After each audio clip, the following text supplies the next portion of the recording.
A great philosopher once wrote, "Trees are like human beings. They much prefer company, and yet they still don't come to my parties." Now, although I may not look like it, I'm actually a bit of a tree hugger. I really like trees. I think they're great with their branches and leaves and lovely great big butts on some of them. I'm not sure what they think about me. I stopped expecting to get hugged back a while ago. We stay together for the good of the children. Yeah, because we need trees, right, don't we? For the good of the environment and the things that they can provide us with, like food and energy and materials. And that's just as true now as it's been throughout history. I mean, none of us would be here right now if our ancestors had not been able to get wood when they needed it. So I work for the Forest Products Research Institute at Edinburgh Napier University, and we do all sorts of research projects aimed at increasing the number of trees that we have in this country, growing the forests. And the one thing that all these research projects have in common is that they involve chopping down trees. Now, I know a lot of you are probably thinking that this is not very fair on the trees, even if we do give them a 30-second head start. So, give me a few moments to try and explain. If you go to the supermarket, you will see that they have loads of cheese. They have loads of cheese because people like cheese. There is a lot of cheese in the world because people will pay money for cheese. Nowadays, only about 36% of the world's cheese is naturally occurring and modified by human activity. Oh, maybe that's forests. Anyway, the point is, if we create a responsible market for wood, then that encourages people to look after the trees, and, well, if we manage our forests correctly, then we can all have wood. Forever. Now, I don't know how much you know about wood, but it comes in two forms: hard and soft. And this is a botanical distinction, and it relates to sex. You see, because we've got the hardwoods, the broadleaves, they're the ones that reproduce using flowers, like human beings.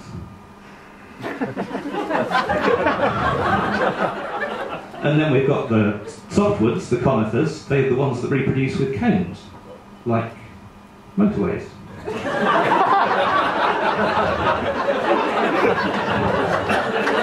Now, we don't have very big forests by European standards, but we could make better use of the forests that we do have.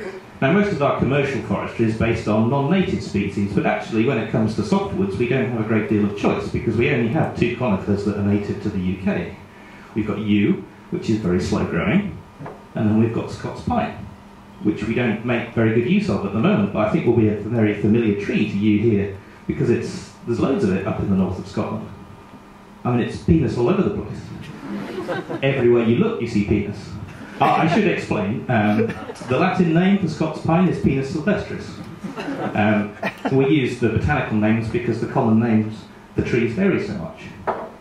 The first part is the genus, Pinus, or pine. Actually, those two words are the same. It's just that pine comes to us via the French, pin, meaning bloody spiky. Not to be confused with the Latin root for words like pen and pencil and penicillin, which is the Latin word for a small tail. Penis. So we have penis and penis, and be very clear of the difference. One has an eye in it at the front end.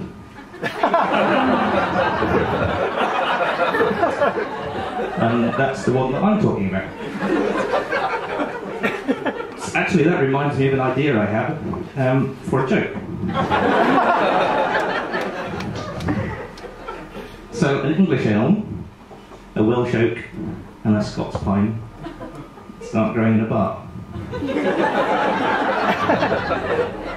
Now, at this point, you're probably thinking, where's he going to go with his tree-based nationalism? Because he doesn't appear to be Scottish. And yet here we are in Aberdeen. It seems a bit risky. Well, I don't know where this is going either, because they're trees. we have to wait 30 or 40 years for the punchline. So that's the thing about trees, they take a while to grow. In some fields of forest research, you can be retired by the time anyone finds out that you made a mistake.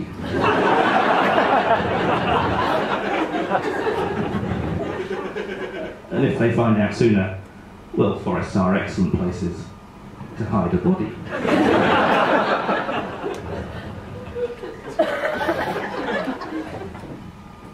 So how does a forester working in the past know what kind of wood we're going to be interested in the year 2012? Well, that's where my research comes in. See, when I wake up in the morning, the first thing that I think about is wood. And how good wood is going to waste. Because no one knows it's there, or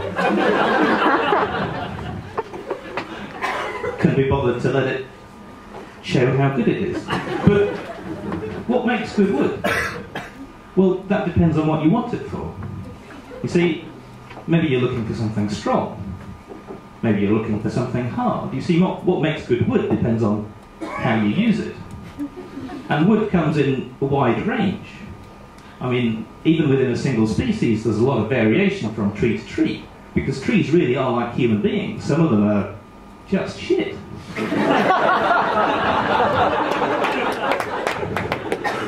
So in theory, at least, it should be possible to go up to a tree in the forest and say, well, this is a good tree for construction timber, or fence posts, or paper, or bioenergy. I mean, ideally for something high value, to make something worthwhile, like an Olympic velodrome, or a Spiegel tent, or 1,000 copies of 50 Shades of Grey. So, in the past, foresters, well, they were mainly interested only in the size of their wood and how quickly they could get it.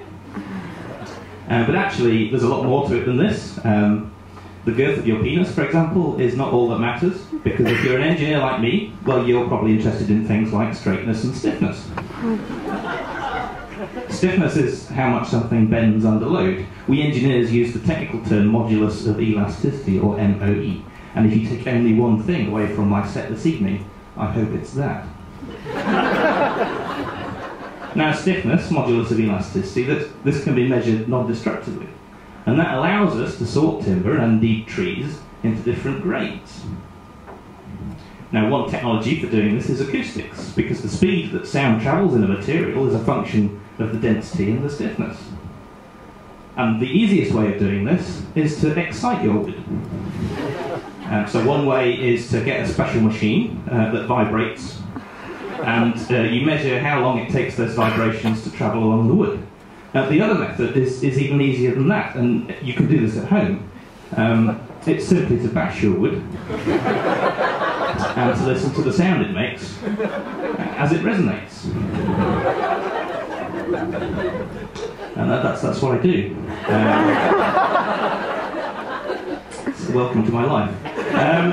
Actually, I have an experiment going right now where I have wood in an oven at 140 degrees. It's Scots pine, in fact. And every so often, I get my hot penis out and I bash it in as many ways as I can think of to see what effect the temperature, the heat, has on the stiffness. Now, the reason for doing this, I've forgotten. But I figure I might as well continue. It's been going on for about 25 weeks now, and it's beginning to take its toll. In fact, the other day, a bit fell off in my boss's hand. It's taking its toll in other ways as well, because I'm sat there day in and day out in the horrid room of pine, surrounded by towers of little wooden blocks, and I'm sat there with my little hammer, whacking away like this.